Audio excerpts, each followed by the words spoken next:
ترند العسل الأخير اللي مغرق السوشيال ميديا. اتخضيت جدا لما شفته، لأن أغلب الوصفات اللي أنا بستخدمها فيها عسل.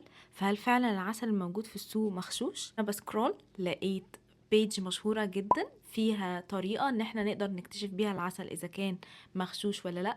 مجرب معاكم 5 خطوات، وفي خطوة منهم هسيبكم انتوا تحكموا فيها تشوفوها نجحت ولا لا، لاني بصراحة محتارة. الطريقة الأولى،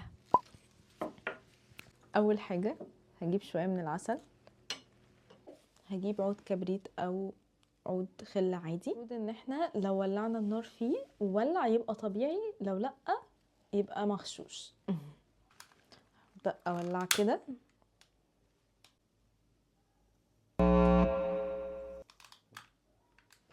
تاني طريقه معانا، هجيب شويه من الميه واحط ميه على العسل، شويه ميه على العسل، اقلب. لو اترسم شكل خليه يبقى العسل ده طبيعي ومش مغشوش.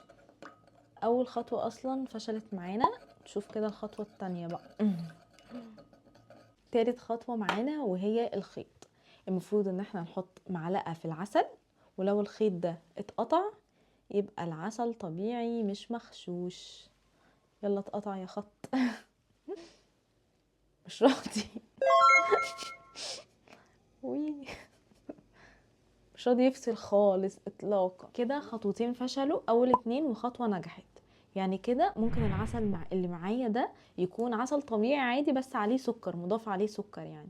رابع خطوه معانا، هجيب كوبايه احط فيها شويه من الميه، وهجيب معلقه من العسل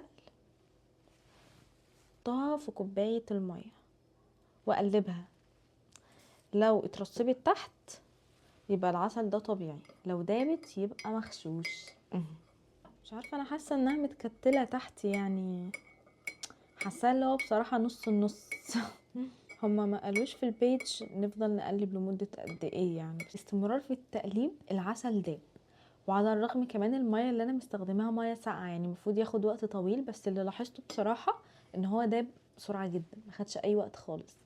فتعتبر النقطه دي فشلت، يبقى هو عسل مغشوش. الحاجه اللي بعد كده اجيب شويه من العسل واعرضهم للحراره. لو اتكرمل يبقى العسل ده طبيعي، لو سال يبقى مغشوش، اتحول لميه يعني. هو بيغلي، بيفور ميه، متحولش كراميل ولا اي حاجه خالص. هو حاليا لونه بيغلي، شايفين لونه بدأ يبقى بني غامق، فمعنى كده ان هو بيكرمل. كرمل اهو. انا مش عارفه هو كده كرمل ولا اتحرق، بصراحه مش عارفه. يعني نقدر نقول ان هو نص عسل ونص سكر. انا رأيي في الكراميل ده ان هو اتحول كراميل فعلا، بس اتحرق بسبب ارتفاع درجة الحرارة. ده رأيي، بس انا هستنى اشوف رأيكم في الكومنتس، هتشوف ان هو كده اتحول لكراميل ولا اتحرق وباظ. وكده يعني يعتبر العسل بتاعي خليط من العسل والسكر، بس نسبة السكر شكلها أعلى من العسل، فالنسبة الأكتر فيه هو السكر حسب البوست ده ما منزل. استفدتوا من الفكرة؟ ما تنسوش تعملوا لي فولو. باي باي. الطريقة الأولى. الأول. إن المايك بص. وي